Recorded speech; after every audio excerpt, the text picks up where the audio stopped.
ನಮಸ್ಕಾರ ಸ್ಪರ್ಧಾ ಸ್ನೇಹಿತರೆ, ತಮಗೆಲ್ಲರಿಗೂ ಮಹಿಮಾ ಯೂಟ್ಯೂಬ್ ಚಾನಲ್ಗೆ ಆತ್ಮೀಯ ಸ್ವಾಗತ. ನಾನು ನಿಮ್ಮ ಮರಿಸ್ವಾಮಿ ಉಮಲೂಟಿ. ಸ್ನೇಹಿತರೆ, ಇವತ್ತೇ ನಡೆದಿರ್ತಕ್ಕಂಥ ಅಂದ್ರೆ 21/1/2024 ನಡೆದಿರ್ತಕ್ಕಂಥ CTI ಪ್ರಶ್ನೆ ಪತ್ರಿಕೆಯಲ್ಲಿನ ಮಾನಸಿಕ ಸಾಮರ್ಥ್ಯದ ಕ್ವಶನ್ಗಳನ್ನು ಇವತ್ತಿನ ತರಗತಿಯಲ್ಲಿ ನಾವು ಬಿಡಿಸ್ತಾ ಹೋಗೋಣ. ತುಂಬಾ ಪ್ರಮುಖವಾಗಿರ್ತಕ್ಕಂಥ 9 ಮೆಂಟಲ್ ಅಬಿಲಿಟಿ ಕ್ವಶನ್ಗಳನ್ನು ಕೇಳಿದರೆ ಇವು ಮುಂಬರ್ತಕ್ಕಂಥ PC ಮತ್ತು PSI ಎಕ್ಸಾಮ್ಗೆ ಅನುಕೂಲ ಆಗುತ್ತೆ ಅಂತ ಹೇಳ್ತಾ ವಿಡಿಯೋ ನೋಡ್ತಕ್ಕಂಥ ಎಲ್ಲ ಸ್ಪರ್ಧಾರ್ಥಿಗಳು ನಿಮ್ಮ ಸ್ನೇಹಿತರೊಂದಿಗೆ ಹಂಚಿಕೊಳ್ಳಿ ಅಂತ ಹೇಳ್ತಾ ಇವತ್ತಿನ ಈ ತರಗತಿಯನ್ನು ಪ್ರಾರಂಭ ಮಾಡ್ತಾ ಇದ್ದೀನಿ. ಇಲ್ಲಿ ಬರ್ತಕ್ಕಂಥ ಎಲ್ಲಾ ಕ್ವಶನ್ಗಳನ್ನು ಒಂದು ಸರಿ ನೋಡಿ ಈ ವಿಡಿಯೋನ ನಿಮ್ಮ ಸ್ನೇಹಿತರೊಂದಿಗೆ ಹಂಚಿಕೊಳ್ಳಿ ಅಂತ ಹೇಳ್ತಾ ತರಗತಿಯನ್ನು ಪ್ರಾರಂಭ ಮಾಡ್ತಾ ಇದ್ದೀನಿ. Question number 1. ಮಿಸ್ಟರ್ ಎಕ್ಸ್ಗೆ ಸಾಲದ ಒಟ್ಟು ಮೊತ್ತವು ಸರಳ ಬಡ್ಡಿಯಲ್ಲಿ 50,000, ಅದರ ಒಂದು ಭಾಗವನ್ನು ಪ್ರತಿ ವರ್ಷಕ್ಕೆ 7% ಸರಳ ಬಡ್ಡಿಯಲ್ಲಿ ಎರವಲು ಕೊಡಲಾಯಿತು ಮತ್ತು ಮತ್ತೊಂದು ಭಾಗವನ್ನು ಪ್ರತಿ ವರ್ಷಕ್ಕೆ 11% ನೀಡಲಾಯಿತು. ಬಡ್ಡಿಯ ಸರಾಸರಿ ದರವು 9.4% ಆದರೆ ಎರವಲು ನೀಡಿದ ಮೊತ್ತದ ಎರಡು ಭಾಗಗಳು ಯಾವುವು? ನೋಡ್ರಿ, ಒಂದಿಷ್ಟು ಅಮೌಂಟ್ ಇದೆ. ಎಷ್ಟಿದೆ? 50,000 ರೂಪಾಯಿ ಅಮೌಂಟ್ ಇದೆ. ಈ 50,000 ರೂಪಾಯಿ ಅಮೌಂಟ್ ಅನ್ನ ಒಂದು ಭಾಗವನ್ನ 7%ಗೆ, ಉಳಿದಿರ್ತಕ್ಕಂಥ ಭಾಗವನ್ನ 11%ಗೆ ಇಂಟ್ರೆಸ್ಟ್ ಆಧಾರದ ಮೇಲೆ ಒಬ್ಬ ವ್ಯಕ್ತಿಗೆ ಕೊಡ್ತಾನೆ. ಬಟ್ ಏನಾಗಿದೆ, ಇಲ್ಲಿ ಬಂದಿರತಕ್ಕಂಥ ಇಂಟ್ರೆಸ್ಟ್, ಇಲ್ಲಿ ಬಂದಿರತಕ್ಕಂಥ ಇಂಟ್ರೆಸ್ಟ್, ಎವರೇಜ್ ಇಂಟ್ರೆಸ್ಟ್ 9.4% ಆಗುತ್ತಂತೆ. 9.4% ಇಂಟ್ರೆಸ್ಟ್ ಆಗುತ್ತಂತೆ ಎವರೇಜ್. ಹಾಗಾದ್ರೆ ಇಲ್ಲಿ ನೀಡಿರ್ತಕ್ಕಂಥ ಪ್ರಿನ್ಸಿಪಲ್ ಅಮೌಂಟ್ ಏನು, ಇಲ್ಲಿ ನೀಡಿರ್ತಕ್ಕಂಥ ಪ್ರಿನ್ಸಿಪಲ್ ಅಮೌಂಟ್ ಏನು ಅಂತ ಹೇಳಿ ಕ್ವಶನ್ ಕೇಳಿದ್ದಾರೆ. 4 ಆಯ್ಕೆಗಳನ್ನು ಕೊಟ್ಟಿದ್ದಾರೆ. ನಮಗೆ ಲೆಕ್ಕ ಮಾಡಲಿಕ್ಕೆ ಬರಲ್ಲ. ಹಾಗಾದ್ರೆ ಏನ್ ಮಾಡಬೇಕು? ಆಪ್ಷನ್ ಅನ್ನ ವೆರಿಫೈ ಮಾಡಬೇಕು. ಆಪ್ಷನ್ ವೆರಿಫೈ ಮಾಡಬೇಕಾದ್ರೆ ತುಂಬಾ ಸಿಂಪಲ್ ಆಗಿ ನಿಮಗೆ ಸಿಂಪಲ್ ಇಂಟ್ರೆಸ್ಟ್ ಕಂಡುಹಿಡಿಯೋದು ಎಲ್ಲರಿಗೂ ಗೊತ್ತು. ಸಿಂಪಲ್ ಇಂಟ್ರೆಸ್ಟ್ ಕಂಡುಹಿಡಿತಕ್ಕಂಥ ಸೂತ್ರ ಏನು? PTR divided by 100. ಹೌದಾ? ಇದೇನಿದು?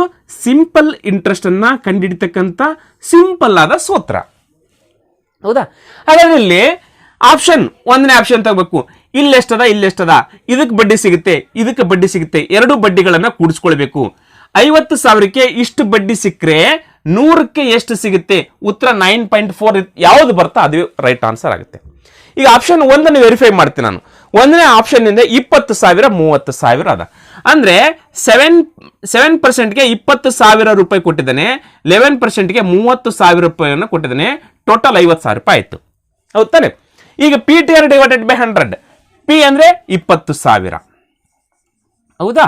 20,000 ಟೈಮ್ 1 ವರ್ಷ, ಅದು ನಚ್ಕೊಳ್ಳೋದೇನು ಬೇಕಾಗಿಲ್ಲ. Rate of interest 7, rate of interest 7 divided by 100.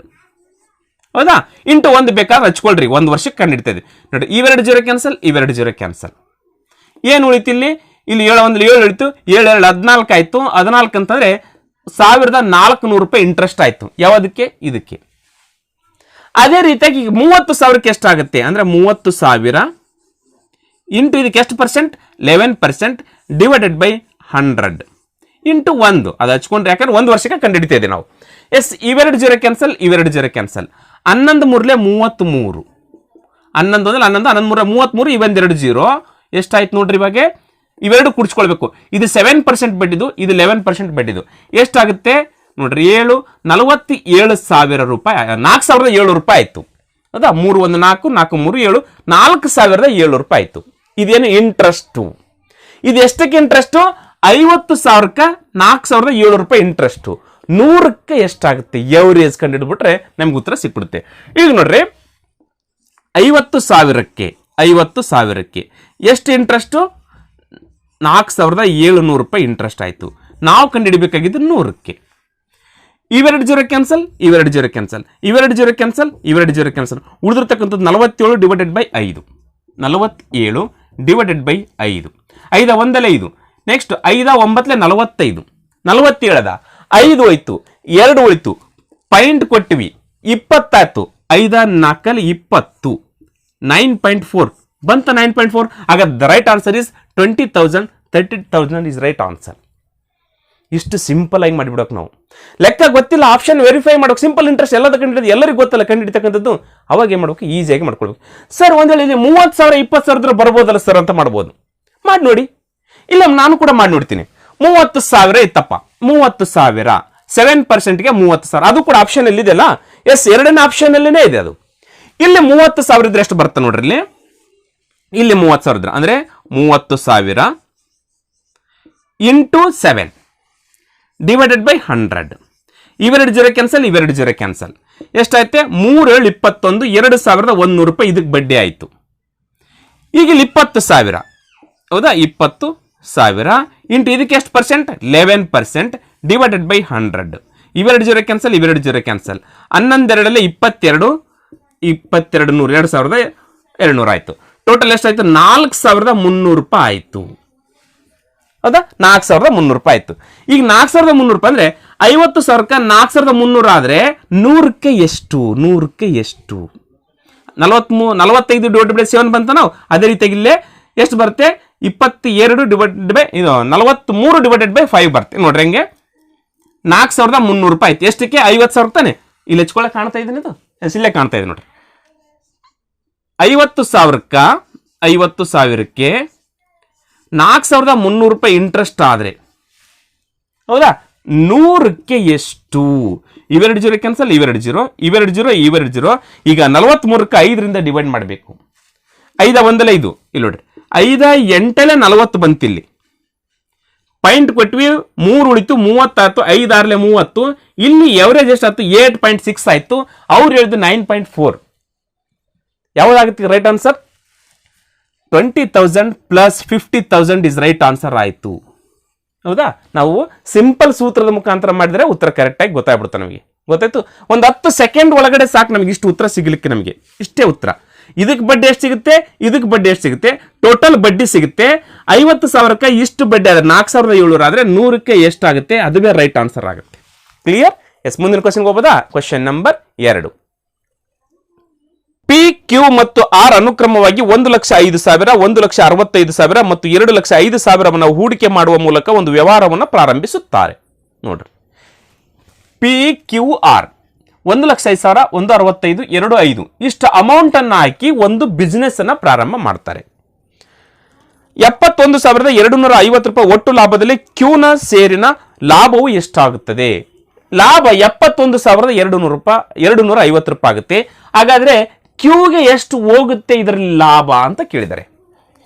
ನೋಡ್ರಿ, ಪಾರ್ಟ್ನರ್ಶಿಪ್ ಮೇಲೆ ನಿರಂತರವಾಗಿ ಕ್ವಶನ್ಗಳನ್ನು ಕೇಳ್ತಾ ಇದ್ದಾರೆ. ಮೊನ್ನೆ ತಾನೇ KCET ಅಲ್ಲಿ ಕೂಡ ಕೇಳಿದ್ರು, ಹೌದಾ? ಅದಕ್ಕೋಸ್ಕರ ನೀವು ಎಲ್ಲಾ ಕ್ವಶನ್ ನೋಡ್ಕೊಳ್ಬೇಕು. ಹಾಗಾದ್ರೆ ಏನ್ ಮಾಡ್ಬೇಕಂತ ಹೇಳಿದಾಗ ಇದು ನಾವು ಸಿಂಪಲ್ ಆಗಿ ರೇಷಿಯೋಕ್ಕೆ ಕನ್ವರ್ಟ್ ಮಾಡ್ಕೊಳ್ಬೇಕು. ರೇಷಿಯೋ ಇದೆ, ಇದು ನಾವು ಕನಿಷ್ಠ ಮಾಡ್ಕೊಳ್ಬೇಕು. ಕನಿಷ್ಠ ಅಂತಂದಾಗ ಇವು 3 0 ಕ್ಯಾನ್ಸಲ್, ಇವು 3 0 ಕ್ಯಾನ್ಸಲ್, ಇವು 3 0 ಕ್ಯಾನ್ಸಲ್. ಒಂದು ಕಡೆ ಕ್ಯಾನ್ಸಲ್ ಮಾಡಿದ್ರೆ 3ರಲ್ಲಿ ಕೂಡ ಅದೇ ರೀತಿಯಾಗಿ ಕ್ಯಾನ್ಸಲ್ ಮಾಡಬೇಕು.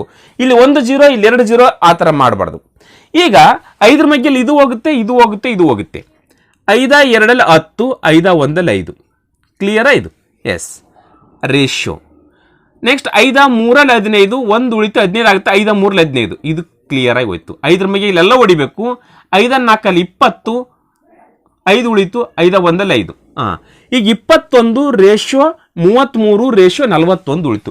ಮತ್ತೆ ಇನ್ನು ಕನಿಷ್ಠ ಮಾಡ್ಲಿಕ್ಕೆ ಬರುತ್ತೆ ನೋಡ್ಕೊಳ್ಬೇಕು. ಆಗಲ್ಲ, ಇವೆರಡು ಒಂದೇ ಮಧ್ಯೆ ಹೋಗ್ತವೆ, ಇದು ಬಟ್ ಇದು ಹೋಗಲ್ಲ, ಹೌದಾ? ಅವಾಗ ಏನಾಗಬೇಕು? ಫೈನಲ್ ಇಷ್ಟೇ ಕ್ಲಿಯರ್ ಮಾಡ್ಕೊಂಡ್ಬಿಡ್ಬೇಕು. ಎಷ್ಟು? 21 ಅನುಪಾತ 33 ಅನುಪಾತ 41 ಮುಗೀತು. ಈಗ ಇದು ಟೋಟಲ್ ಅವ್ರಿಗೆ ಬಂದಿರತಕ್ಕಂಥ ಲಾಭ ತಾನೆ. ಹಾಗಾದ್ರೆ ಅವ್ರ ರೇಷಿಯೋಗಳನ್ನ ಟೋಟಲ್ ಮಾಡ್ಕೊಂಡ್ಬಿಡ್ಬೇಕು. ಎಷ್ಟಾಗುತ್ತೆ ನೋಡ್ರಿ ಅವ್ರ ಟೋಟಲ್ ರೇಷಿಯೋ? 20 50 90 91 94 95 ರೇಷಿಯೋ ಆಯಿತು ಟೋಟಲ್ ಅಮೌಂಟ್. ಟೋಟಲ್ ಅನುಪಾತಗಳ ಮೊತ್ತ ಇದು ಏನದು? ಟೋಟಲ್ ಬಂದಿರತಕ್ಕಂಥ ಲಾಭ. ಹಾಗಾದ್ರೆ ಟೋಟಲ್ ಬಂದಿರತಕ್ಕಂಥ ಲಾಭಕ್ಕೆ ಟೋಟಲ್ ಅನುಪಾತದ ಮೊತ್ತದಿಂದ ಡಿವೈಡ್ ಮಾಡಿಬಿಡ್ಬೇಕು. 5ರಿಂದ ಏನು ಮಾಡಬೇಕು? ಡಿವೈಡ್ ಮಾಡಿಬಿಡ್ಬೇಕು. ಮಾಡೋಣ ಇವಾಗ ನೋಡ್ರಿ. 5 ಮೇಲೆ 2 ಹೋಗ್ತಾವಲ್ಲ? ಎಸ್, 5 1 5, 4 ಉಳಿತೆ 45 ಆಗುತ್ತೆ. 5 9 45. ನೆಕ್ಸ್ಟ್ ಇದು 5 1 5, 2 ಉಳಿತೆ 21 ಆಗುತ್ತೆ. 5 4 20, 1 ಉಳಿತೆ 12 ಆಗುತ್ತೆ. 5 2 10, 2 ಉಳಿತೆ 25 ಆಗುತ್ತೆ.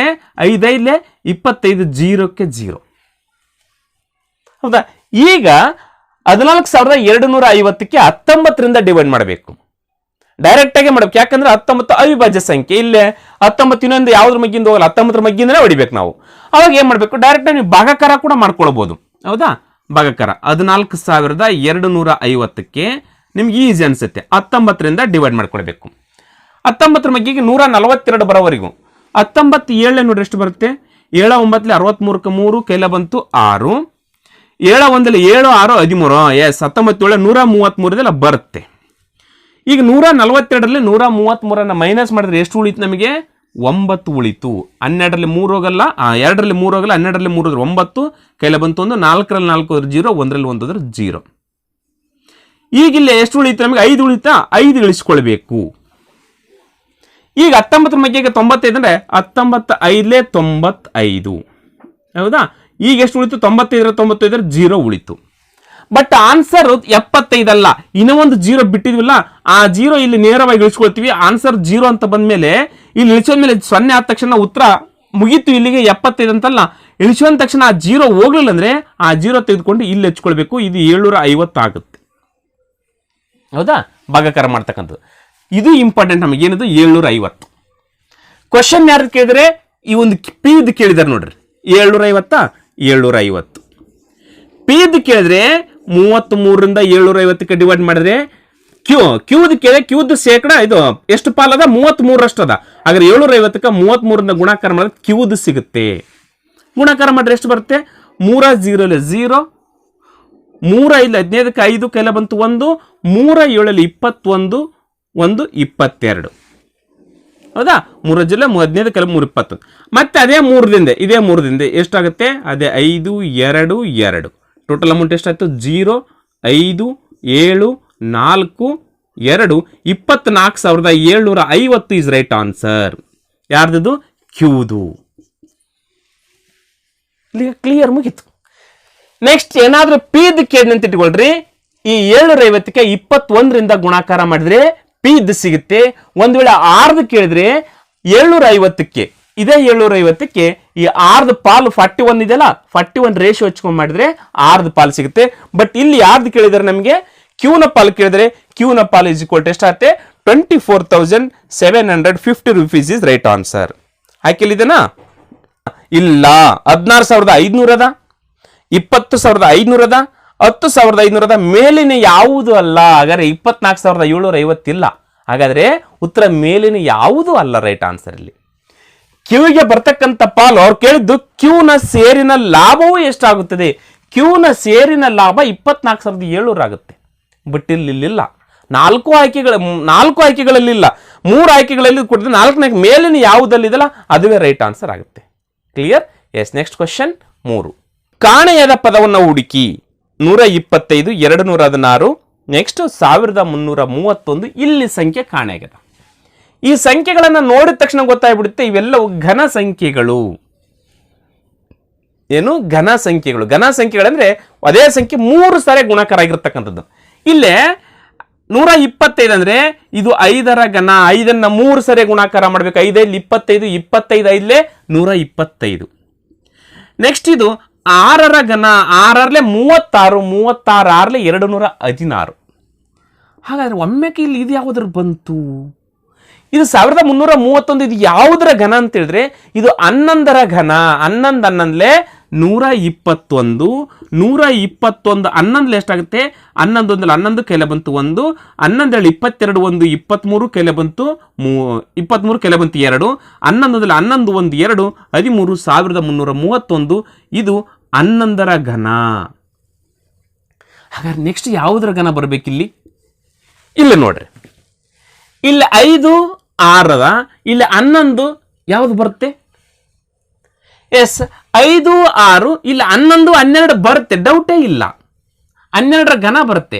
ಹಾಗಾದ್ರೆ 11 ಹೆಂಗ್ ಬಂತು ಅಂತ ಹೇಳಿದ್ರೆ 5 ಮತ್ತು 6 ಕೂಡಿಸಿದ್ರೆ 11 ಬಂತು. ನೆಕ್ಸ್ಟ್ 5 6 ಇವೆರಡು ಕೂಡಿಸಿದ್ರೆ 11 ಬಂತು.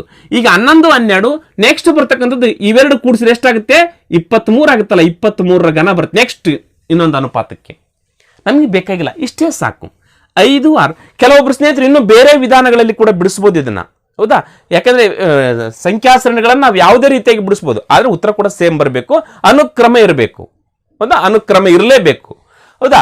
ಎಸ್, ಇಲ್ಲಿ 5 6, 5ಕ್ಕೆ 6 ಸೇರಿಸಿದ್ರೆ 11, 11 12. ಹಾಗಾದ್ರೆ 12ರ ಘನಮೂಲ ಎಷ್ಟು ಬರುತ್ತೆ, 12 12 ಎಷ್ಟಾಗುತ್ತೆ, 144 × 12. 12 48 8 ಕೈಲೆ ಬಂತು 4, 12 48 4 52 ಕೈಲೆ ಬಂತು 5, 12 12 5 17 1728 ಇದೆ ಆಯ್ಕೆಯಲ್ಲಿ. 1728 ಆಯ್ಕೆ 3 ಈಸ್ ರೈಟ್ ಆನ್ಸರ್. ಎಷ್ಟು? 1728 ಈಸ್ ರೈಟ್ ಆನ್ಸರ್. ಕ್ಲಿಯರ್? ನಾನು ಈಗಾಗಲೇ ಹೇಳಿದ್ದೇನೆ, ಇದನ್ನೇನಾದ್ರೂ ಬೇರೆ ವಿಧಾನದಲ್ಲಿ ಬಿಡಿಸಿ ಅದು ಕೂಡ ಕ್ರಮಬದ್ಧವಾಗಿದ್ದು ಇಲ್ಲಿ ಉತ್ತರ ಬೇರೆ ಬಂದಿತ್ತಂತಂದ್ರೆ ಕೊನೆಗೆ ನನ್ನ ವಾಟ್ಸಪ್ ನಂಬರ್ ಕೊಡ್ತೀನಿ, ಅಲ್ಲಿ ನೀವು ನನಗೆ ಕಮೆಂಟ್ ಮಾಡಬಹುದು ಸರ್ ಇದು ಸರಿ ಇದೆ ಅಂತೇಳಿ. ಕ್ಲಿಯರ್? ಎಸ್. Next question 4. 5 ಗಂಟೆಯಿಂದ 6 ಗಂಟೆಯೊಳಗೆ ಯಾವಾಗ ಗಂಟೆ ಮುಳ್ಳು ಮತ್ತು ನಿಮಿಷದ ಮುಳ್ಳು ಗಡಿಯಾರದ ಒಳಗೆ ತಮ್ಮ ಮಧ್ಯೆ 40 ಡಿಗ್ರಿ ಕೋನ ಹೊಂದಿರುತ್ತವೆ? ನೋಡ್ರಿ, 5 ಗಂಟೆಯಿಂದ 6 ಗಂಟೆ ಒಳಗೆ ಗಂಟೆ ಮುಳ್ಳು ಮತ್ತು ನಿಮಿಷದ ಮುಳ್ಳುಗಳ ನಡುವಿನ ಕೋನ 40 ಡಿಗ್ರಿ ಇರಬೇಕಂತೆ. ಅದು ಯಾವಾಗ ಅಂತ ಕ್ವಶನ್ ಕೇಳಿದ್ದಾರೆ. 5ರಿಂದ 6 ಒಳಗಿರ್ಬೇಕದು, 40 ಡಿಗ್ರಿ ಆಗಿರ್ಬೇಕು. ಅದು ಎಷ್ಟು ಗಂಟೆಗೆ? ನಮಗೆ ಗೊತ್ತಿಲ್ಲ ಇದು ಹೆಂಗ್ ಮಾಡ್ಬೇಕಂತೇಳಿ. ಬಟ್ ಒಂದು ಗೊತ್ತು ನಮಗೆ, ಒಂದು ಟೈಮ್ ಕೊಟ್ಟುಬಿಡ್ತಾರೆ. 11:20, 5:40, 3:20. ಇವಾಗ ಗಂಟೆ ಮತ್ತು ನಿಮಿಷದ ಮುಳ್ಳುಗಳ ನಡುವಿನ ಕೋನ ಎಷ್ಟಿರುತ್ತೆ? ಈ ಕ್ವಶನ್ಗೂ ನೀವು ಆನ್ಸರ್ ಮಾಡ್ತೀರಿ, ಹೌದಾ? 2 ಅಂದ್ರೆ ಒಂದು ಟೈಮ್ ಕೊಟ್ಟುಬಿಡ್ತಾನೆ, 6:20 ಅಂತ ಟೈಮ್ ಕೊಟ್ಟುಬಿಡ್ತಾನೆ. 6:20 ಆದಾಗ ಗಂಟೆ ಮತ್ತು ನಿಮಿಷದ ಮುಳ್ಳುಗಳ ನಡುವಿನ ಕೋನ ಎಷ್ಟು ಅಂತ ಕೇಳಿದಾಗ ಸಿಂಪಲ್ ಆಗಿರ್ತಕ್ಕಂಥ ಒಂದು ಫಾರ್ಮುಲಾ ಗೊತ್ತು ನಿಮಗೆ, 30h - 11/2 ಮಿನಿಟ್ಸ್. ಈ ಸೂತ್ರದಿಂದ ನೀವು ಲೆಕ್ಕಗಳನ್ನು ಮಾಡಿಬಿಟ್ರೆ ನಿಮಗೆ ಉತ್ತರ ಸಿಕ್ಬಿಡುತ್ತೆ.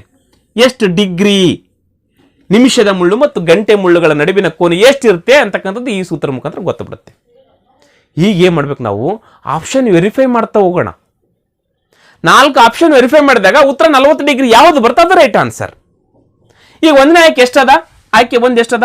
5:20 ಇದೆಯಲ್ಲ. ಎಸ್, 5:20 ಅದ. 5:20 ಗಂಟೆ 20 ನಿಮಿಷ ಅದ.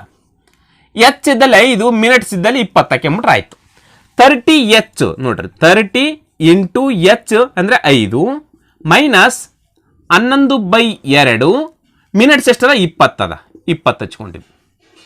2 1 2 10 20. ಇವೆರಡು ಗುಣಾಕಾರ 35 ಎಷ್ಟಾಗುತ್ತೆ? 150 ಆಗುತ್ತೆ. ಮೈನಸ್ 11 10 ಎಷ್ಟಾಗುತ್ತೆ? 110 ಆಗುತ್ತೆ.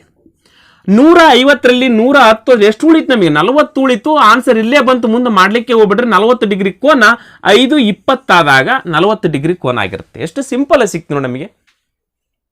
ಸರ್ ಹಾಗಾದ್ರೆ ಎಲ್ಲವೂ ಅಷ್ಟೇ ಇರ್ತಾವಂತ ಅನ್ಕೊಳ್ಬಹುದು. ಎಸ್, ನೆಕ್ಸ್ಟ್ ಆಯ್ಕೆ ನೋಡ್ತೀನಿ. 5:30 ಅದ. 5:30 ಅದ ಅಂತ ಇಟ್ಕೊಳ್ಳಿ. 5:30 ಅದು ಎರಡನೇ ಆಯ್ಕೆ. 5 3 150 ಇದು ಬಂತು. 150 ಮೈನಸ್ ಇಲ್ಲೇ 11/2 ಇಂಟು 30 ಇರುತ್ತೆ, ಹೌದಾ? 11/2 ಇಂಟು 30. ಇಲ್ಲಿ ಏನು ಡೌಟ್ ಇಲ್ಲ, ಯಾಕಂದ್ರೆ 5 30 × 5 30 × 5 ಆಗುತ್ತೆ. ಯಾಕಂದ್ರೆ ಅವರ್ಸ್ ಎಲ್ಲ 5ರಲ್ಲೇ ಅದ. ಎಸ್, 5 1 2 1 2 15 15 1 15 ಕೆಲೆ ಬಂತು 1. 15 15 1 16 ಆಗುತ್ತೆ. ಈಗ 150ರಲ್ಲಿ 165 ಮೈನಸ್ ಮಾಡಬೇಕು. 150ರಲ್ಲಿ 165 ಮೈನಸ್ ಮಾಡೋದ್ರ ಬದಲಾಗಿ ದೊಡ್ಡರಲ್ಲಿ ಚಿಕ್ಕದನ್ನ ಕಳೆದ್ಬಿಟ್ಟು ಎಷ್ಟಾಗುತ್ತೆ? 15 ಡಿಗ್ರಿ ಆಯ್ತು. 165ರಾಗ 150 15 ಆಯ್ತಾ? 15 ಡಿಗ್ರಿ ಆಯ್ತು. ಬಟ್ ಅಲ್ಲಿರೋದು ನಮ್ಗೆ 40 ಡಿಗ್ರಿ. ಹಾಗಾದ್ರೆ ಆಯ್ಕೆ 5:30 ಅಲ್ಲ, ಹೌದಾ? ಈ ಸಾಕು ನಮಗೆ. 5:20 40 ಡಿಗ್ರಿ ಬಂತ. ನೀವು ಉಳಿಕೆದು ಈ ಸೂತ್ರ ಮುಖಾಂತರ ಉಳಿದಿರ್ತಕ್ಕಂಥ 2 ಆಯ್ಕೆ ಮಾಡಿ ನೋಡಿ, ಬರದೇ ಇಲ್ಲ, ಹೌದಾ? ದ ರೈಟ್ ಆನ್ಸರ್ 5:20 ಆದಾಗ ಅವೆರಡು ಮುಳ್ಳುಗಳ ನಡುವಿನ ಕೋನ ಎಷ್ಟಿರುತ್ತೆ? 40 ಡಿಗ್ರಿ ಇರುತ್ತೆ. ಕ್ಲಿಯರ್? Next question 5. ಅವನು ನನ್ನ ತಂದೆಯ ಮೊಮ್ಮಗಳ ಗಂಡ. ಅವನು ಯಾರಂತೆ? ನನ್ನ ತಂದೆಯ ಮೊಮ್ಮಗಳ ಗಂಡ ಅಂತೆ ಅವ ಅಂತ ಎಕ್ಸ್ ವಾಯನ್ನ ಪರಿಚಯಿಸುತ್ತಿದ್ದಾನೆ. ಎಕ್ಸ್ ಹೇಳ್ತಾ ಇದ್ದಾನೆ. ಎಕ್ಸ್ ಒಬ್ಬ ವ್ಯಕ್ತಿಯನ್ನ ಪರಿಚಯಿಸಿ ಹೇಳುತ್ತಿದ್ದಾನೆ. ಯಾರನ್ನ? ವಾಯನ್ನ ಕುರಿತು ಎಕ್ಸ್ ಹೇಳ್ತಾ ಇದ್ದಾನೆ ಅಂತಂದ್ಮೇಲೆ ಹೇಳ್ತಾ ಇದ್ದಾನೆ ಅಂದಾಗ ಇವನು ಗಂಡು ಮಗ ಅಂತ ಅರ್ಥ. ಎಕ್ಸ್ ಹೇಳ್ತಾ ಇದ್ದಾನೆ, ನಾನು ಚೌಕ ಹಾಕೊಂಡಿಗಿಲ್ಲಿ, ಹೌದಾ? ಹೆಣ್ಣು ಮಕ್ಕಳಿದ್ರೆ ನಾನು ವೃತ್ತ ಹಾಕೊಳ್ತೀನಿ, ಗಂಡು ಮಕ್ಕಳು ಪುರುಷರಿದ್ರೆ ನಾನು ಚೌಕ ಹಾಕೊಳ್ತೀನಿ. ನಮ್ಮ ಅನುಕೂಲಕ್ಕೆ ಅಂದ್ರೆ ನಮ್ಗೆ ಗೊತ್ತಾಗುತ್ತೆ ಎಕ್ಸ್ ಹಾಕೊಂಡ್ರಪ್ಪ ಅಂದ್ರೆ ಗಂಡು ಮಗ ಅಂತೇಳಿ. ಈ ಹೇಳುತ್ತಿದ್ದಾನೆ ಅಂದಾಗ ನಾನು ಗಂಡು ಮಗ ಅಂತ ಹಾಕಿದ್ದೀನಿ. ಇವನು ಏನಂತ ಹೇಳ್ತಾ ಇದ್ದಾನಂತೆ? ಅವನು ಯಾರು? ವಾಯ್ ಅಂತಕ್ಕಂಥ ವ್ಯಕ್ತಿ ಇದಲ್ಲ, ನನ್ನ ತಂದೆಯ ಮೊಮ್ಮಗಳ ಗಂಡ ಎಂದು.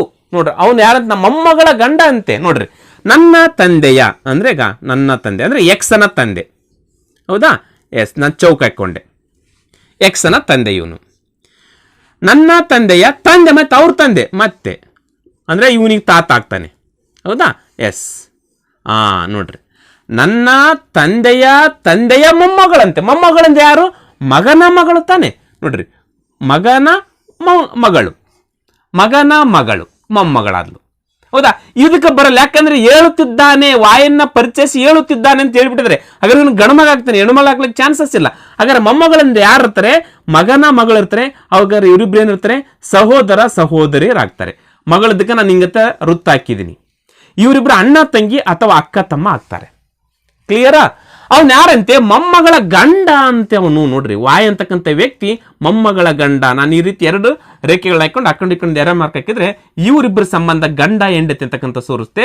ಇವನ್ ಯಾರಂತೆ? ವಾಯ್. ನೋಡ್ರಿ, ಇದು ಇಲ್ಲಿಗೆ ಬಂದಿರತಕ್ಕಂಥದ್ದು. ಎಕ್ಸು ವಾಯನ್ನ ಪರಿಚಯಿಸುತ್ತ ಹೇಳ್ತಿದ್ದಾನೆ. ಇವನ್ ಯಾರಂತೆ? ನನ್ನ ತಂದೆಯ ತಂದೆಯ ಮೊಮ್ಮಗಳ ಗಂಡ. ಕ್ವಶನ್ ಏನು ಕೇಳಿದರೆ, ಈಗ ಎಕ್ಸ್ಗೆ ವಾಯ್ ಹೇಗೆ ಸಂಬಂಧಿ? ಹಾಗಾದ್ರೆ ಎಕ್ಸ್ಗೆ ವಾಯ್ ಏನಾಗಬೇಕು? ಎಕ್ಸನ ಸಹೋದರಿಯ ಗಂಡ, ಸಹೋದರಿಯ ಗಂಡ, ಎಕ್ಸನ ಅಕ್ಕ ಅಥವಾ ತಂಗಿಯ ಗಂಡ ಆಗ್ಬೇಕು ಅವನು. ಹಾಗಾದ್ರೆ ಅಕ್ಕ ಅಥವಾ ತಂಗಿಯ ಗಂಡದಲ್ಲಿ ಯಾವುದು? ಅಳಿಯ. ಅಳಿಯ ಇಲ್ಲ. ಹೌದಾ? ಕೆಲವೊಂದ್ಸಲ ಅಳಿಯನು ಬರುತ್ತೆ. ಇವನಿಗಿಂತ ವಯಸ್ಸಲ್ಲಿ ಚಿಕ್ಕವನಾದ್ರೆ ಅಳಿಯ ಆಗ್ತಾನೆ. ಹೌದಾ? ಬಟ್ ಅದು ಕರೆಕ್ಟ್ ಆನ್ಸರ್ ಅಲ್ಲ. ಆನ್ಸರ್ ಯಾವ್ದು ಕೊಡ್ತಾರೆ ಇದಕ್ಕೆ ನೋಡ್ಕೊಳ್ಬೇಕು. ಮಗ ಅಲ್ಲ, ಆಮೇಲೆ ಸೋದರ ಮಾವ ಸಹೋದರ, ಇವರಿಬ್ರು ಸಹೋದರರು ಆಗ್ಲಿಕ್ಕೆ ಸಾಧ್ಯತೆ ಇಲ್ಲ. ಹಾಗಾದ್ರೆ ಇಲ್ಲಿ ಸಹೋದರಿಯ ಗಂಡ ಆಗಿರೋದ್ರಿಂದ ಇವನು ಸೋದರ ಮಾವ ಆಗಲಿಕ್ಕೆ ಚಾನ್ಸಸ್ ಇದೆ. ಬ್ರದರ್ ಇನ್ ಲಾ ಅಂತ ಇಂಗ್ಲಿಷ್ ಅಲ್ಲಿ ಇದೆ, ಬಟ್ ಇಲ್ಲಿ ಕರೆಕ್ಟ್ ಆನ್ಸರ್ ಬ್ರದರ್ ಇನ್ ಲಾ ಆಗ್ತಾನೆ. ಹೌದಾ? ಕರೆಕ್ಟ್ ಆನ್ಸರ್ ಬ್ರದರ್ ಇನ್ ಲಾ ಅಂತ ಕೊಡಬಹುದು. ಅಳಿಯ ಆಗ್ಲಿಕ್ಕೆ ಚಾನ್ಸಸ್ ಇಲ್ಲ. ಇನ್ನೊಂದು ಸೋದರ ಮಾವ ಬಂದಾಗ ನಾವು ತಾಯಿಯ ಅಣ್ಣ ಅಥವಾ ತಮ್ಮಂದ್ರೆ ಸೋದರ ಮಾವ ಅಂತ ಕರಿತೀವಿ. ಇಲ್ಲಿ ಕೂಡ ಇವನು ಅಣ್ಣ ಅಥವಾ ತಂಗಿಯ ಗಂಡ ಕೂಡ ಇಲ್ಲಿ ಸೋದರ ಮಾವ ಅಂತ ಹೇಳ್ಕೊಂಡು ನಾನು ರೈಟ್ ಆನ್ಸರ್ ಸೋದರ ಮಾವ ಆಗ್ತೇನೆ. ಆಯ್ಕೆ ಇಲ್ಲೇ ಅಳಿ ಅಂತಾದ್ರೂ ಕೊಡ್ಬೋದು ಅಥವಾ ಸೋದರ ಮಾವ ಅಂತ ಕೊಡ್ಬೋದು. ಹೌದಾ? ಬಟ್ ನನ್ನ ಆಯ್ಕೆ ಮಾತ್ರ ಸೋದರ ಮಾವ ಇರ್ಬೋದು ಅಂತ ನನ್ನ ಅನಿಸಿಕೆ. ಹೌದಾ? ಒಂದ್ ವೇಳೆ ಕೆಲವೊಬ್ರು ಇಲ್ಲ ಸರ್ ಅಳಿಯನ ಕರೆಕ್ಟು, ಅಳಿಯ ಅಂತ ಯಾರಿಗೆ ಕರಿತೀವಿ? ಮಗನ ಅಳಿಯ ಮಗಳ ಗಂಡಗೆ ನಾವು ಏನಂತ ಕರಿತೀವಿ? ಅಳಿ ಅಂತ ಕರಿತೀವಿ. ಬಟ್ ಇಲ್ಲಿ ಆ ರೀತಿ ಇಲ್ಲ. ಹೌದಾ? ಅದಕ್ಕೋಸ್ಕರ ಅಳಿಯನ ತೆಗೆದು ನಾನು ಸೋದರ ಮಾವ ಇರ್ಬೋದು ಅಂತ ರೈಟ್ ಆನ್ಸರ್ ಮಾಡ್ತಾ ಇದ್ದೀನಿ. ಕ್ಲಿಯರ್? ಎಸ್. Next question 6. 90 ರೂಪಾಯಿ ಬಾಳುವ ಒಂದು ಬಾಸ್ಕೆಟ್ ಅನ್ನ 120 ರೂಪಾಯಿಗಳಿಗೆ ಮಾರಾಟ ಮಾಡಲಾಯಿತು. ಮಾರುಕಟ್ಟೆ ಬೆಲೆಯ ಮೇಲೆ ಗಳಿಸಿದ ಲಾಭದ ದರವನ್ನ ಕಂಡು ಹಿಡಿಯಿರಿ. ನೋಡ್ರಿ, ಒಂದು ವಸ್ತುವಿನ ಬೆಲೆ ಅಂದ್ರೆ ಬಾಸ್ಕೆಟಿನ ಬೆಲೆ 90 ರೂಪಾಯಿ ಅದ. ಅದನ್ನ ಮಾರಾಟ ಮಾಡಿದರೆ 120 ರೂಪಾಯಿಗೆ ಮಾರಾಟ ಮಾಡಿದ್ದಾರೆ. 90 ರೂಪಾಯಿ ಬಾಸ್ಕೆಟ್ ಅನ್ನ 120 ರೂಪಾಯಿಗೆ ಮಾರಾಟ ಮಾಡಿದರೆ ಲಾಭ ಆಗುತ್ತೋ ನಷ್ಟ ಆಗುತ್ತೋ? ಖಂಡಿತ ಲಾಭ ಆಗುತ್ತೆ. ಎಷ್ಟು ಲಾಭ ಆಗುತ್ತೆ ನೋಡ್ರಿ, 90 ರೂಪಾಯಿಗೆ ಈ 120 ರೂಪಾಯಿಗೆ ಮಾರಾಟ ಮಾಡಿದ್ರೆ 30 ರೂಪಾಯಿ ನಮ್ಗೇನಾಯ್ತು? ಪ್ರಾಫಿಟ್ ಆಯ್ತು, ಲಾಭ ಆಯ್ತು. ಎಷ್ಟಕ್ಕೆ ಇದು? 90 ರೂಪಾಯಿಗೆ 30 ರೂಪಾಯಿ ಲಾಭ ಆದ್ರೆ 100ಕ್ಕೆ ಎಷ್ಟಾಗುತ್ತೆ ಕಂಡುಹಿಡಿದ್ಬಿಟ್ರೆ ಉತ್ತರ ಸಿಕ್ಕೋಯ್ತು ನಿಮಗೆ. ನೋಡ್ರಿ, ನಮಗೆ ಲಾಭ ಆಗಿರೋದು ವಸ್ತುವಿನ ಕೊಂಡ ಬೆಲೆಯನ್ನ ಆಧರಿಸಿರುತ್ತೆ ಯಾವಾಗಲೂ. 90 ರೂಪಾಯಿಗೆ 30 ರೂಪಾಯಿ ಲಾಭ ಆಯ್ತು. ಹಾಗಾದ್ರೆ 100ಕ್ಕೆ ಎಷ್ಟಾಯ್ತು? ಈ 0 ಕ್ಯಾನ್ಸಲ್, ಈ 0 ಕ್ಯಾನ್ಸಲ್. ನೆಕ್ಸ್ಟ್ 3 ಮಗ್ಗೆಲೆ 3 10 30. ಇವೆರಡು 10 10 ಎಷ್ಟಾಯ್ತು? 100 ಉಳಿತು. ಇಲ್ಲಿ ಎಷ್ಟು ಉಳಿತು? ಕೆಳಗಡೆ 3 ಉಳಿತು. ಹಾಗಾದ್ರೆ 100ಕ್ಕೆ 3 ಡಿವೈಡ್ ಮಾಡ್ರಿ. 3 3 9, 1 ಉಳಿತೆ 10 ಆಗುತ್ತೆ. 3 3 9 ಮತ್ತೆ 1 ಉಳಿತಿ, ಪಾಯಿಂಟ್ ಕೊಟ್ವಿ, 10 ಆಯ್ತು. 3 3 ನೆಕ್ಸ್ಟ್ 3 3 ಬರುತ್ತೆ. ಹಾಗಾದ್ರೆ ಲಾಭ ಆಗಿರ್ತಕ್ಕಂಥದ್ದು 33.33% ಇಸ್ ರೈಟ್ ಆನ್ಸರ್. ಇದಕ್ಕೆ ಎಲ್ಲರೂ ಉತ್ತರ ಮಾಡಿರ್ತಾರೆ, ಎಲ್ಲರೂ ರೈಟ್ ಆನ್ಸರ್ ಆಗಿರುತ್ತೆ. ಕ್ಲಿಯರ್? Next question 7. ಅನು ಮಮತಾಗಿಂತ ದೊಡ್ಡವಳು, ಮಮತಾ ಅವರಿಗಿಂತ ಗೋಪಾಲ್ ಹಿರಿಯರು, ಆದರೆ ಅನುವಿಗಿಂತ ಚಿಕ್ಕವನು. ಕಪಿಲ್ ರಾಮ ಮತ್ತು ಮಮತಾಗಿಂತ ಅವರಿಗಿಂತ ಚಿಕ್ಕವರು. ಮಮತಾ ರಾಮಗಿಂತ ದೊಡ್ಡವಳು. ಗೋಪಾಲ್ ಮತ್ತು ರಾಮನ ನಡುವಿನ ವಯಸ್ಸು ಯಾರದು? ವಯಸ್ಸು ಯಾರದಂತ ಕೇಳಿದ್ರಿಂದ ಇದು ದೊಡ್ಡವನಂತ ಚಿಕ್ಕವನಂತ ಕೊಟ್ಟಿದ್ರಲ್ಲ, ಏಜ್ ಅಲ್ಲಿ ದೊಡ್ಡವನ್ ಯಾರು ಚಿಕ್ಕವನ್ ಯಾರು ಅಂತ ಅರ್ಥ ಮಾಡ್ಕೊಳ್ಬೇಕು. ಅನು ಮಮತಾಗಿಂತ ದೊಡ್ಡವಳು. ನೋಡ್ರಿ, ಹಾಕೊಳ್ತೀನಿ. ಅನು ಅಂತಕ್ಕಂಥ ಒಬ್ಬ ಲೇಡಿ. ಹೌದಾ? ಅನು ಮಮತಾಗಿಂತ ದೊಡ್ಡವಳು. ಹೌದಾ? ಹಿಂಗ್ ಬರ್ಕಂಡೆ ನಾನು, ಮಮತಾಗಿಂತ ದೊಡ್ಡವಳು ಏಜ್ ಅಲ್ಲಿ. ಇಲ್ಲಿ ಯಾರಾದ್ರೂ ಬರ್ಬೋದು, ಇಲ್ಲಿ ನಾನು ಅದಕ್ಕೆ ಗ್ಯಾಪ್ ಬಿಟ್ಟಿದ್ದೀನಿ. ಹೌದಾ? ಇಲ್ಲಿ ಒಂದನೇ ಸ್ಟೇಟ್ಮೆಂಟ್ ಅಲ್ಲಿ ಅನು ಮಮತಾಗಿಂತ ದೊಡ್ಡವಳು. ಕ್ಲಿಯರ್ ಆಯ್ತಾ ಇಲ್ಲಿಗಿದು? ಎಸ್. ನೆಕ್ಸ್ಟ್, ಮಮತಾ ಅವರಿಗಿಂತ ಗೋಪಾಲ್ ಹಿರಿಯರು. ನೋಡ್ರಿ, ಮಮತಾ ಅವರಿಗಿಂತ ಗೋಪಾಲ್ ದೊಡ್ಡವನು ಅಂದ್ರೆ ಗೋಪಾಲು ಇವರಿಬ್ಬರು ನಡುವೆ ಆದ್ರೂ ಬರ್ಬೋದು ಅಥವಾ ಅನುವಿಗಿಂತ ದೊಡ್ಡವನಾದ್ರೂ ಇರ್ಬೋದು ಅವನು. ಹೌದಾ, ಗೋಪಾಲ್. ಒಟ್ಟಿನಲ್ಲಿ ಈ ಗೋಪಾಲ್ ಮಮತಾಗಿಂತ ಹಿರಿಯವನು. ಹಾಗಾದ್ರೆ ಹಿರಿಯವನಂದಾಗ ಇವರಿಬ್ಬರು ನಡುವಾದ್ರೂ ಬರ್ಬೋದು, ಅಥವಾ ಅನುವಿಗಿಂತ ಹಿರಿಯವನಾದ್ರೂ ಇರ್ಬೋದು ಅವನು. ಹೌದಾ, ನೋಡೋಣ ಮುಂದೆ ಹೋಗ್ತಾ ಹೋಗ್ತಾ ಗೊತ್ತದ. ಆದರೆ ಅನುವಿಗಿಂತ ಚಿಕ್ಕವನು, ಇಲ್ಲಿ ಕ್ಲಿಯರ್ ಆಯ್ತು ನಮಗೆ. ಆದರೆ ಅನುವಿಗಿಂತ ಚಿಕ್ಕವನಂದಾಗ ಅವನ ಪ್ಲೇಸ್ ಇಲ್ಲೆಲ್ಲ ಇಲ್ಲಾಯ್ತು. ಯಾರ್ದು? ಗೋಪಾಲನ ಪ್ಲೇಸ್. ಗೋಪಾಲನ ಪ್ಲೇಸ್ ಇಲ್ಲಾಯ್ತು. ಹೌದಾ, ಕ್ಲಿಯರ್ ಆಯ್ತಾ? ಈಗ ಒಂದೊಂದು ಸ್ಟೇಟ್ಮೆಂಟ್ ಪ್ರಕಾರ ನೋಡ್ತಾ ಹೋಗ್ಬಿಟ್ರೆ ನಮ್ಗೆ ಕ್ಲಿಯರ್ ಆಗಿ ಉತ್ತರ ಸಿಕ್ಬಿಡುತ್ತೆ. ಈಗಲೇ 3 ನಮಗೆ ಕ್ಲಿಯರ್ ಆಯ್ತು. ನೆಕ್ಸ್ಟ್, ಕಪಿಲ್ ರಾಮ್ ಮತ್ತು ಮಮತಾ ಅವರಿಗಿಂತ ಚಿಕ್ಕವನು. ನೋಡ್ರಿ, ಕಪಿಲ್ ಯಾರಂತೆ? ಮಮತಾಗಿಂತ ಚಿಕ್ಕವನಂದಾಗ ನಾನು ಇಲ್ಲಿ ಬರ್ತೀನಿ. ಕಪಿಲ್ ಅಂತಕ್ಕಂಥ ವ್ಯಕ್ತಿ ಮಮತಾ ಮತ್ತು ರಾಮಗಿಂತ ಚಿಕ್ಕವನು. ಒಟ್ಟು ರಾಮ್ ಕಪಿಲ್ಗಿಂತ ದೊಡ್ಡವನು. ಇಲ್ಲಾದ್ರೂ ಬರ್ಬೋದು, ಇಲ್ಲಾದ್ರೂ ಬರ್ಬೋದು, ಇಲ್ಲಾದ್ರೂ ಬರ್ಬೋದು, ರಾಮ್ ಇಲ್ಲಾದ್ರೂ ಬರ್ಬೋದು. ಒಟ್ಟು ಕಪಿಲ್ ರಾಮ್ಗಿಂತ ಚಿಕ್ಕವನು, ರಾಮ್ ಮತ್ತು ಮಮತಾಗಿಂತ ಚಿಕ್ಕವರಂತೆ. ಕಪಿಲ್ ರಾಮ್ ಮತ್ತು ಮಮತಾ ಅವರಿಗಿಂತ ಚಿಕ್ಕವನು. ರಾಮ್ ಇಲ್ಲಾದ್ರೂ ಬರ್ಬೋದು, ಕಪಿಲ್ಗಿಂತ ದೊಡ್ಡವನು. ಇಲ್ಲಾದ್ರೂ ಎಲ್ಲಾದ್ರೂ ಬರ್ಬೋದು. ಒಟ್ಟು ಕಪಿಲ್ಗಿಂತ ದೊಡ್ಡವನು ಯಾರು? ರಾಮ್. ಕ್ಲಿಯರಾ ಇದು? ಎಸ್. ಈಗ ಎಲ್ಲಿ ಬರ್ತಾ ನೋಡ್ತಾ ಹೋಗ್ತೀನಿ. ದೊಡ್ಡವನು. ಮಮತಾ ರಾಮ್ಗಿಂತ ದೊಡ್ಡವಳು. ನೋಡ್ರಿ, ಈಗ ಗೊತ್ತಾಯ್ತು ನೋಡ್ರಿ. ಮಮತಾ ಯಾರಿಗಿಂತ ದೊಡ್ಡವಳು? ರಾಮ್ಗಿಂತ ದೊಡ್ಡವಳು ಅಂದಾಗ ರಾಮ್ ಇಲ್ಲಿ ಬರ್ತಾನೆ. ಇಲ್ಲೇ ರಾಮ್ಗಿಂತ ಚಿಕ್ಕವಳಾಗ್ತಾಳೆ. ಇಲ್ಲಿ ಕೂಡ ಬಂದ್ರೆ ರಾಮ್ಗಿಂತ ಚಿಕ್ಕವಳಾಗ್ತಾಳೆ. ಇಲ್ಲಿ ಬಂದ್ರೆ ರಾಮ್ಗಿಂತ ಚಿಕ್ಕವಳಾಗ್ತಾಳೆ. ಆದ್ರೆ ಅವ್ರು ಏನಂತ ಹೇಳಿದ್ರೆ, ಮಮತಾ ರಾಮ್ಗಿಂತ ದೊಡ್ಡವಳು ಅಂದಾಗ ರಾಮು ರೈಟ್ ಪ್ಲೇಸ್ ಇಲ್ಲಾಯ್ತು. ಇದ್ಯಾರ್ದು? ಕಪಿಲನ ಪ್ಲೇಸ್ ಇಲ್ಲಾಯ್ತು. ಹೌದಾ? ಎಸ್, ಇವ್ರ ಪ್ಲೇಸ್ ಇಲ್ಲಿ ಹೋಯ್ತು. ಕ್ಲಿಯರ್ ಆಗಿ ಬಂದ್ವ? ಎಲ್ಲ ಗೊತ್ತಾದ್ವಿ ಇವಾಗ. ದೊಡ್ಡವಳು. ಗೋಪಾಲ್ ಮತ್ತು ರಾಮನ ನಡುವಿನ ವಯಸ್ಸು ಯಾರ್ದು? ಹಾಗಾದ್ರೆ ಗೋಪಾಲ್ ಮತ್ತು ರಾಮನ ನಡುವಿನ ವಯಸ್ಸು ಯಾರ್ದು? ನೋಡ್ರಿ, ಎಷ್ಟು ಈಸಿಯಾಗಿ ಸಿಕ್ಕಾಕೊಂಡ್ಬಿಟ್ಲಲ್ಲ ಮಮತಾ. ಕ್ಲಿಯರ್ ಆಗಿ ಸಿಕ್ತು ಉತ್ತರ. The right answer is Mamata. Clear? ಒಂದೊಂದು ಸ್ಟೇಟ್ಮೆಂಟ್ ಗೊತ್ತಾದ್ವಾ? ನೋಡ್ರಿ, ಅನು ಮಮತಾಗಿಂತ ದೊಡ್ಡವಳು. ನೆಕ್ಸ್ಟ್, ಮಮತಾ ಅವರಿಗಿಂತ ಗೋಪಾಲ್ ಹಿರಿಯ. ನೆಕ್ಸ್ಟ್, ಆದ್ರೆ ಅನುಗಿಂತ ಚಿಕ್ಕವನು. ನೆಕ್ಸ್ಟ್, ಕಪಿಲ್ ರಾಮ್ ಮತ್ತು ಮಮತಾಗಿಂತ ಚಿಕ್ಕವರು. ನೋಡ್ರಿ, ಕಪಿಲ್ ರಾಮ್ ಮತ್ತು ಮಮತಾ ಅವರಿಗಿಂತ ಚಿಕ್ಕವನು. ಮಮತಾ ರಾಮ್ಗಿಂತ ದೊಡ್ಡವಳು. ನೋಡ್ರಿ, ಮಮತಾ ರಾಮ್ಗಿಂತ ದೊಡ್ಡವಳು. ಹಾಗಾದ್ರೆ ಈ ಕ್ವಶನ್ ಹಾಕಿದ್ರೆ ಗೋಪಾಲ್ ಮತ್ತು ರಾಮನ ನಡುವಿನ ವಯಸ್ಸು ಯಾರ್ದು? ಮಮತಾದು is right answer. Clear? Next question 8. FOUGHT ಅನ್ನು EQRKCZ ಎಂದು ಕೋಡ್ ಬರೆದರೆ TOUR ಅನ್ನು ಹೇಗೆ ಕೋಡ್ ಮಾಡಲಾಗುತ್ತದೆ? ಮೊದಲು ಈ ಶಬ್ದ ಯಾವ ರೀತಿ ಬಳಸಿಕೊಂಡು ಈ ಶಬ್ದವನ್ನು ಬರೆದಿದ್ದಾರೆ ಅಂತ ಕಂಡುಹಿಡ್ಕೊಳ್ಬೇಕು. ಸಿಂಪಲ್ ಅದ ನೋಡಿ ಸ್ನೇಹಿತರೆ. EF ನೋಡ್ರಿ, ಈ ಕಡೆ ಏನು ಸ್ಕಿಪ್ ಇಲ್ಲಾರ್ದಂಗೆ EF ಈ ಕಡೆಯಿಂದ ಅದ. ಹೌದಾ? ನೆಕ್ಸ್ಟ್ OPQ ನೋಡ್ರಿ, ಈ ಕಡೆ ಬಂದದ ಅಂದ್ರೆ ಒಂದು ಲೆಟರ್ ಸ್ಕಿಪ್ ಆಗಿದೆ, P. OPQ ಇಲ್ಲಿ ಏನಿಲ್ಲ, ಇಲ್ಲಿ ಒಂದಾಯ್ತು. ನೆಕ್ಸ್ಟ್ ಇಲ್ಲಿ ಈ ಕಡೆ ಮೇಲೆ ಹೋಗಿ ಕೆಳಗಡೆ ಬಂದಂದ್ರೆ ನೆಕ್ಸ್ಟ್ ಈ ಕಡೆ ಮೇಲೆ ಹೋಗ್ಬೇಕು. ಈ ಕಡೆ ಇಲ್ಲಿ ಏನಿಲ್ಲ, ಇಲ್ಲಿ ಒಂದಂದ್ರೆ ಇಲ್ಲಿ ಎರಡು ಲೆಟರ್ಗಳು ಸ್ಕಿಪ್ ಆಗಿರ್ಬೇಕು.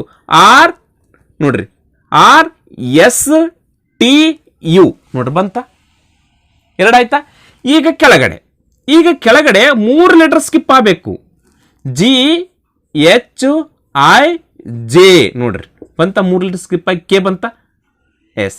ಈಗ ಇಲ್ಲಿ ಕೆಳಗಡೆ ಬಂತಲ್ಲ, ಈಗ ಇದು ಮೇಲೆ ಕ್ರಾಸ್ ಆಯ್ತಲ್ಲ, ಕ್ರಾಸ್ ಆಗಿ ಕಾಣ್ತಾ ಇದ್ದಾನ? ಎಸ್ ಇರಲಿ.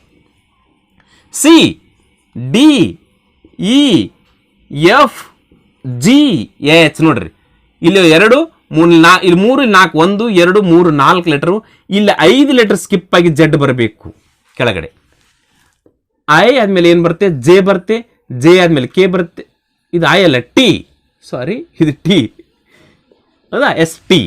T ಆದ್ಮೇಲೆ UVWXY ನೋಡ್ರಿ, 1 2 3 4 ಇಲ್ಲಿ 5 1 2 3 4 5 ಲೆಟರ್ ಸ್ಕಿಪ್ ಆಗಿ Z ಅಂತ ಕ್ಲಿಯರ್ ಆಗಿ ಗೊತ್ತಾಯ್ತು ನಿಮ್ಗೆ. ಯಾವ ಒಂದು ಸಂಕೇತದ ಮುಖಾಂತರ EQRKCZ ಅನ್ನ ಬರೆಯಲಾಗಿದೆ ಅಂತಕ್ಕಂಥದ್ದು ನಿಮಗೆ ಕ್ಲಿಯರ್ ಆಗಿ ಗೊತ್ತಾಯ್ತು. ಕ್ಲಿಯರ್ ಆಯ್ತಾ? ಎಸ್. ಅದೇ ರೀತಿಯಾಗಿ ಈಗ ಟೂರ್ ಅಂತ ಹೇಳಿದ್ರೆ TOUR ನೋಡ್ರಿ, ಫಸ್ಟ್ ಲೆಟರು ಮೇಲಿಂದ ಕೆಳಗಡೆ, ಆಮೇಲೆ ಕೆಳಗಡೆಯಿಂದ ಮೇಲೆ, ಮೇಲಿಂದ ಕೆಳಗಡೆ, ಆಮೇಲೆ ಕೆಳಗಡೆಯಿಂದ ಮೇಲೆ, ಕೊನೆಗೆ ಈ ತರ ಬರಬೇಕು. ಹೌದಾ? ಎಸ್. ಇಲ್ಲಿ ನೋಡ್ರಿ ಯಾವುದು ಲೆಟರ್ ಸ್ಕಿಪ್ ಇಲ್ಲ, ಅಂದ್ರೆ ಇಲ್ಲಿ ಯಾವುದು ಇದ್ರ ಹಿಂದಿನ ಇರ್ತಕ್ಕಂಥ ಯಾವುದು ಎಸ್ ಆದ ನಂತರ ಟೀನೇ ಬಂತು. ಆಯ್ಕೆಯಲ್ಲಿ ನೋಡ್ಕೊಳ್ಬೇಕು, ಫಸ್ಟ್ ಲೆಟರ್ ಎಸ್ ಯಾವ್ದೈತೆ ಅದನ್ನ ಇಟ್ಕೊಳ್ಬೇಕು, ಉಳಿದು ತೆಗೆದಾಕಿ ಬಿಡ್ಬೇಕು. ಈಗ ನೋಡ್ರಿ ಕೆಳಗಡೆ ಇಲ್ಲಿ ಓ ಪಿ ಕ್ಯೂ, ಇಲ್ಲಿ ಏನು ಡೌಟ್ ಇಲ್ಲ ನೋಡ್ರಿ, ಪಿ ಕ್ಯೂ ಒಂದೇ ಸ್ಕಿಪ್ ಆಗಬೇಕು, ಎಸ್ ಕ್ಯೂ ಬಂತು ನೋಡ್ರಿ. ಈಗ ಎಸ್ ಕ್ಯೂ ಎರಡು ಇರ್ತಕ್ಕಂಥದ್ದು ನೋಡ್ಬೇಕು, ಹೌದಾ. ಈಗ ಇಲ್ಲಿ ಎರಡು ಲೆಟರ್ ಅಂತಂದ್ರೆ ಇದ್ರಿಂದ ಲೆಟರ್ ಸೇಮ್ ಇಲ್ಲ ಐತೆ ನೋಡ್ರಿ, ಇಲ್ಲಿ ಕೂಡ ಎರಡು letter O U Q R, ಇಲ್ಲಿ ಕೂಡ ಕ್ಯೂ ಆರ್ ನೋಡ್ರಿ, R S T. S Q R ಯಾವ್ದಾವ್ದೈತೆ ಅದು ನೋಡ್ಕೊಳ್ಬೇಕು. ಎಷ್ಟರಲ್ಲಿದೆ? ಒಂದೈತ ಎಸ್ ಕ್ಯೂ ಆರ್, ಎಸ್ ಅದುವೇ ರೈಟ್ ಆನ್ಸರ್. ಇದು ಮುಂದೆ ನೋಡಕ್ ಹೋಗ್ಬೇಡಿ. ಈ ಮುಂದೆ ಯಾವ್ದು ಬರುತ್ತೆ ನೋಡ್ರಿ, ಕೆಳಗಡೆ ಬರಬೇಕು. ಎಷ್ಟು ಲೆಟರ್? ಒಂದು ಐತಿ, ಎರಡು ಐತಿ, ಮೂರು ಲೆಟರ್. ಅಂದ್ರೆ ಆರ್ ಅಂದ್ಮೇಲೆ ಆರ್ ಎಸ್ ಟಿ ಯು, ಆಮೇಲೆ ಯು ಬರ್ಬೇಕು, ವಿ ಬರ್ಬೇಕಿಲ್ಲಿ. R S T U V ಬರಬೇಕು.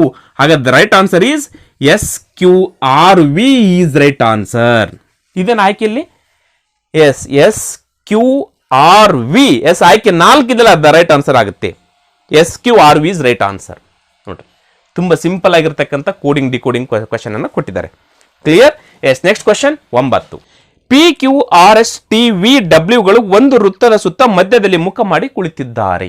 ನೋಡ್ರಿ, ಒಂದು ವೃತ್ತದ ಸುತ್ತ ಸೆಂಟ್ರಿಗೆ ಮುಖ ಮಾಡಿಕೊಂಡು ಕುಂತ್ಕೊಂಡಿದ್ದಾರೆ. ಯಾರು? P Q R S T V W. 1 2 3 4 5 6 7 ಜನ ಇದ್ದಾರೆ. 1 2 3 4 5 6 7 ಜನ ಕುಂತ್ಕೊಂಡಿದ್ದಾರೆ ಇಲ್ಲಿ. ಎಸ್, ಅವ್ರವ್ರ ಸ್ಥಾನ ಕೊಟ್ಟಿದ್ದಾರೆ ಏನೇನು ಎಲ್ಲಿಲ್ಲ ಅಂತೇಳಿ. ಆರ್ ಎಂಬುದು ವಿನ ಬಲಕ್ಕೆ 3ನೇಯದು, ಪಿ ಟಿಯ ಬಲಕ್ಕೆ 2ನೇಯದು, ಕ್ಯೂನ ಎಡಕ್ಕೆ 2ನೇಯದು, ಡಬ್ಲ್ಯೂ ವಿಯ ಎಡಕ್ಕೆ 2ನೇಯವನು. ನೋಡ್ರಿ, ಡಬ್ಲ್ಯೂ ವಿಯ ಎಡಕ್ಕೆ 2ನೇಯವನು ಎಸ್ ಮತ್ತು ಡಬ್ಲ್ಯೂಗಳ ನಡುವೆ ಕುಳಿತಿದ್ದಾನೆ. ಆರನ ತಕ್ಷಣದ ಎಡಭಾಗದಲ್ಲಿ ಯಾರು ಅಂತ ಕ್ವಶನ್ ಕೇಳಿದ್ದಾರೆ. ಎಸ್, ಒಂದೊಂದು ನೋಡ್ತಾ ಹೋಗೋಣ. ಆರ್ ಎಂಬುದು ವಿಯ ಬಲಕ್ಕೆ 3ನೇಯವನು. ಇಲ್ಲೇ ವಿ ಕುಂತ್ಕೊಂಡಿದ್ದಾರೆ ಅಂತ ಇಟ್ಕೊಳ್ರಿ. ವಿ, ಹೌದಾ?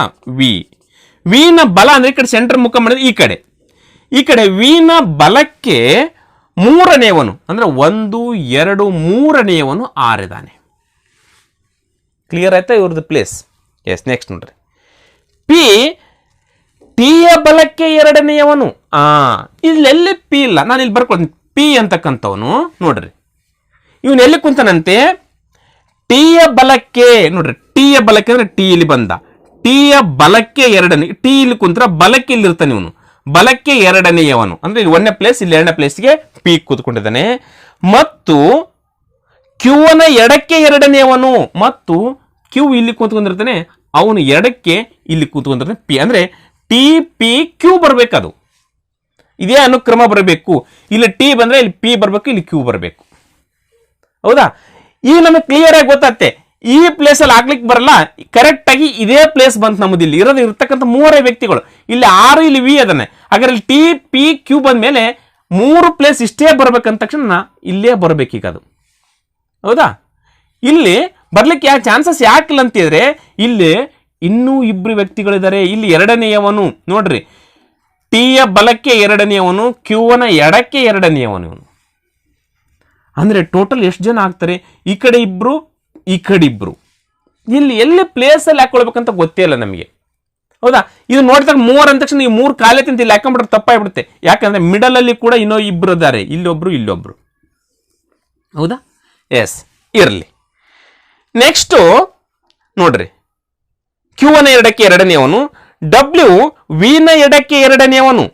ವಿನ ಎಡಕ್ಕೆ ನೋಡ್ರಿ, ವಿನ ಎಡಕ್ಕೆ ಅಂದ್ರೆ ವಿ ಕಡೆ 2ನೇಯವನು ಅಂತ ಹೇಳಿದರೆ ಇಲ್ಲಿ ಬಂತು ಡಬ್ಲ್ಯೂ. ಈಗ ನೋಡ್ರಿ, ಎಸ್ ಮತ್ತು ಡಬ್ಲ್ಯೂ ನಡುವೆ ಕುಳಿತಿದ್ದಾನೆ. ಯಾರು ಕುಂತ್ಕೊಂಡಿದ್ದಾರೆ ಎಸ್ ಮತ್ತು ಡಬ್ಲ್ಯೂ ನಡುವೆ? ಏನಂತ ಹೇಳಿದ್ರೆ ಡಬ್ಲ್ಯೂ ವಿನ ಎಡಕ್ಕೆ 2ನೇಯವನು, ಎಸ್ ಮತ್ತು ಡಬ್ಲ್ಯೂ ನಡುವೆ ಕುಳಿತುಕೊಂಡಿದ್ದಾನಂತೆ. ಇದು ಏನು ಸ್ಟೇಟ್ಮೆಂಟು? ಡಬ್ಲ್ಯೂ ವಿನ ಎಡಕ್ಕೆ 2ನೇಯವನು, ಓಕೆ. ಮತ್ತು ಎಸ್ ಮತ್ತು ಡಬ್ಲ್ಯೂ ನಡುವೆ ಕುಳಿತಿದ್ದಾನೆ. ಯಾರು ಕೂತ್ಕೊಂಡಿದ್ದಾರೆ? ಕೊಟ್ಟೇ ಇಲ್ಲ ಇದರಲ್ಲಿ. ಹೌದಾ? ಇರಲಿ, ಕೂತ್ಕೊಂಡಿದ್ದಾನೆ. ಆರನ್ನ ತಕ್ಷಣ ಎಡಭಾಗದಲ್ಲಿ ಯಾರು? ನೋಡ್ರಿ, ಇದು ನನಗನ್ಸುತ್ತೆ ಡೇಟಾ ಅಸಮರ್ಪಕ ಇದೆಯಲ್ಲ, ಅದು ರೈಟ್ ಆನ್ಸರ್ ಇರ್ಬೋದು ಅಂತೇಳಿ. ಯಾಕಂದ್ರೆ ಕ್ವಶನ್ ಅನ್ನ ಇಂಗ್ಲಿಷ್ನಲ್ಲಿ ನೋಡಿದಾಗೂ ಕರೆಕ್ಟಾಗಿ ಸಿಗ್ತಾ ಇಲ್ಲ ನಮಗೆ, ಕನ್ನಡದಲ್ಲಿ ನೋಡಿದಾಗೂ ಕರೆಕ್ಟಾಗಿ ಸಿಗ್ತಾ ಇಲ್ಲ. ಇಂಗ್ಲಿಷಲ್ಲಿ ನೋಡಿದಾಗ ಕೂಡ ಸ್ವಲ್ಪ ಕೆಲವೊಂದಿಷ್ಟು ಅಲ್ಲೇ ಇಲ್ಲಿ ಬೇರೆ ಬೇರೆನೇ ಇದೆ. ಇಂಗ್ಲಿಷಲ್ಲಿ ನೋಡಿ ಏನಂತ ಇದೆ, S P Q R S T V and W are sitting around the circle facing at the center. R is third to the right of V. ಇದು ಕರೆಕ್ಟ್ ಅದ. ವಿನ ರೈಟ್ಗೆ ಥರ್ಡ್ನೇ ವ್ಯಕ್ತಿ ಆರ್ ಇದ್ದಾನೆ. ಇದು ಕ್ಲಿಯರ್ ಆಗಿ ಕೊಟ್ಟಿದ್ದಾರೆ. ನೆಕ್ಸ್ಟ್ ನೋಡ್ರಿ, who is second to the right of P.